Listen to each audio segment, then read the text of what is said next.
Somebody pointed out to me recently that by focusing on what I don't want, namely religion, I'm attracting more of it into my life, which I agree would be a very unfortunate irony, if not for the fact that I'm focusing on what I do want, and that's freedom and lots of it. You see, I make these videos not because I despise religion as humanity's way of poking itself in the eye with a sharp stick for no reason, although obviously I do, but because I want to live in a free world full of free people who can say whatever they want to say and who can be whoever they want to be 1000% of the time, and where nobody is allowed to shut them up because their crackpot religious beliefs have been offended.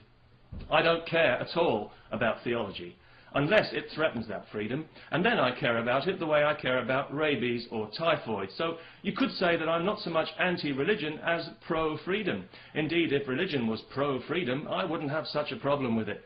But then if religion was pro-freedom, it wouldn't exist. Because religion feeds on a broken spirit.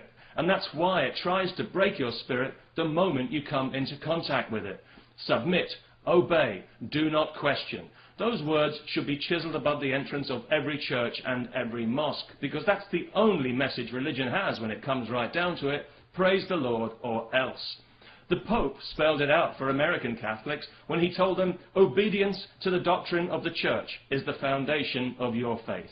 That's what he said. There was no mention of enlightenment or spirituality or any of these things because he's not in that business. He's in the obedience business, the only business where the customer is always wrong.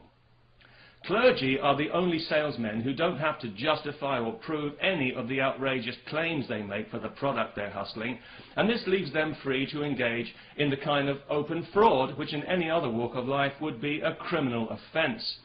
For the level of investment they demand from us, I believe we're entitled to expect actual enlightenment and wisdom in return. Instead, what do we get? We get dogma, crude coercion, and endless empty pieties about the love of a God who clearly loves us the way a violent husband loves the woman sitting next to him with two black eyes.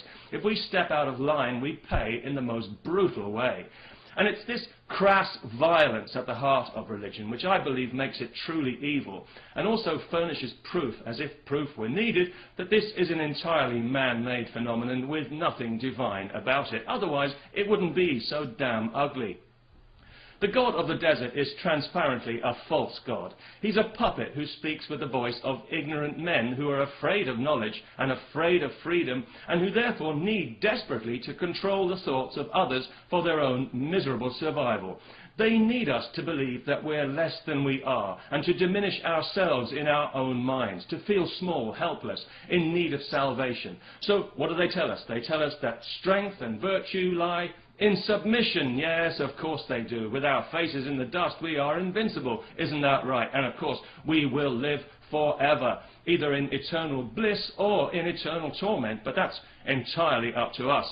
Eternal bliss requires that you wear a straitjacket of blind faith, not permanently, just from now until you die, whereas living a joyful, humane, compassionate, but godless life will get you horribly tortured for all eternity. Fear is religion's currency of choice. It's the lowest of human emotions because it's the most crippling emotion, and this is why it's religion's currency of choice. It's pretty obvious when you think about it, but hey, don't strain yourselves.